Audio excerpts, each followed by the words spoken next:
Student, आज का topic है हमारा इंग्लिश लिटरेचर के ट्रांजिशनल पोएट के ऊपर, जो कि FY UGP के स्टूडेंट के लिए बहुत ही इम्पोर्टेंट है।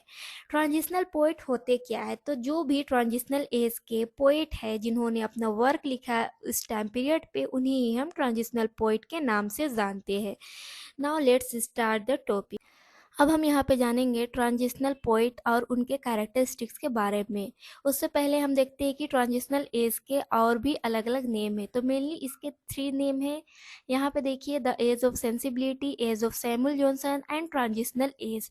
और यह पीरियड फैला 1745 से लेके 1798 के बीच, या फिर आप ये भी बोल सकते हैं कि second half of the 18th century का जो टाइम पीरियड है उसे ही हम ट्रांजिशनल पीरियड के नाम से जानते हैं। तो इन दोनों में से आप जिसे चाहे वो बोल सकते हैं। अब नेक्स्ट जो है वो हमें ये जानना है कि ये ट्रांजिशन शो करता है किनके किनके बीच। तो ये ट्रांजिशन शो करता है न्यू क्लासिसिज्म से रोमांटिसिज्म की तरफ। अब हम कैरेक्टरिस्टिक्स जानेंगे पोएट के। तो मेनली यहाँ पे 5 कैरेक्टरिस्टिक्स है ट्रांजिशनल पोइट्स के। जो फर्स्ट है वो rejection of new classical strictness, यानी कि जो न्यू क्लासिकल के पोइट थे उस टाइम पे जो स्ट्रिक्ट रूल फॉलो करते थे उसे अब इस टाइम पीरियड के पोइट नहीं फॉलो करते, यानी कि न्यू क्लासिकल का जो भी रूल स्ट्रिक्टनेस थे उसे ये रिजेक्ट करते हैं। यहाँ पे देखिए, they moved away from the rigid structure, formal diction, and focus on reason and wit that defined neoclassical poetry. Now next जो characteristic है वो है emphasizes on nature. तो इस टाइम पीरियड के पोएट नेचर पे जोर दिए। A shift towards nature and the natural world often depicted in a more emotional and subjective way then in new classical poetry.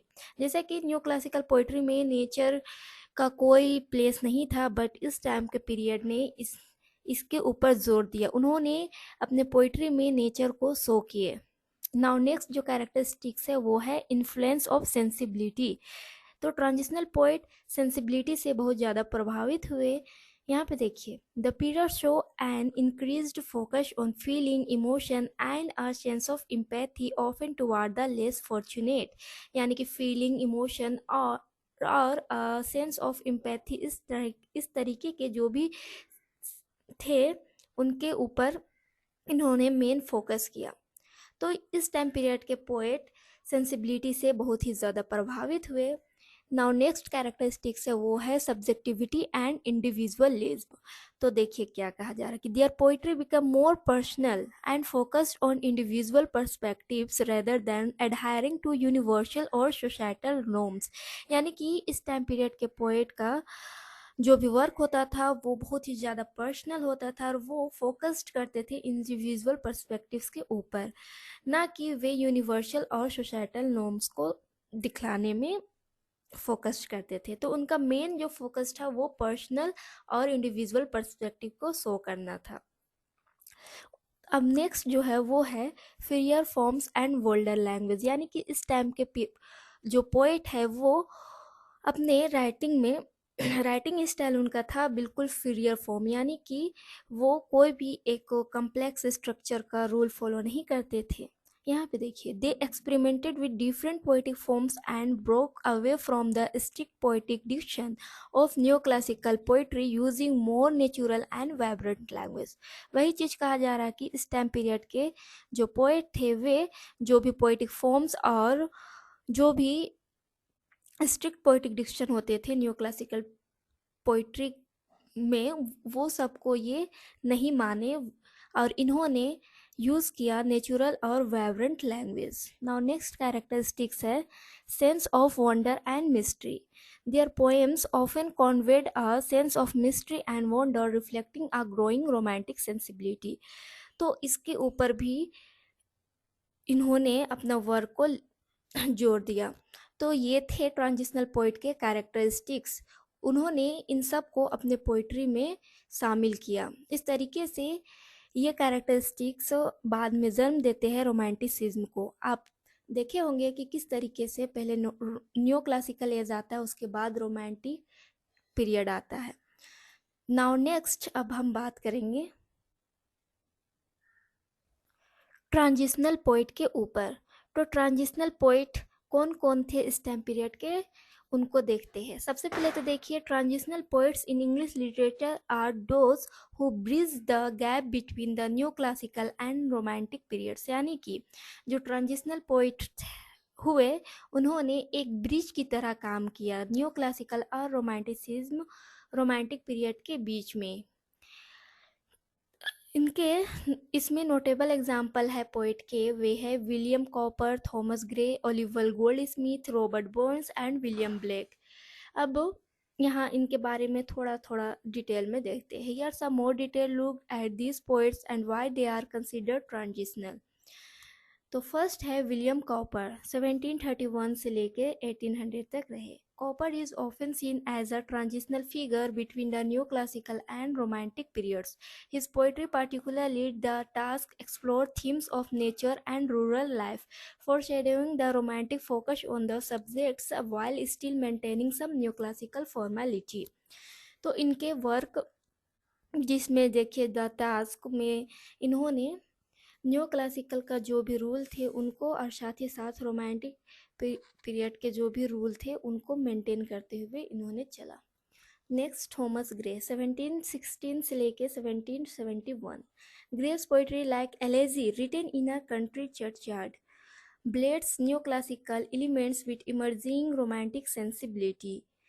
He is considered a transitional poet because in his poetry the traits of both classicism and romanticism are found.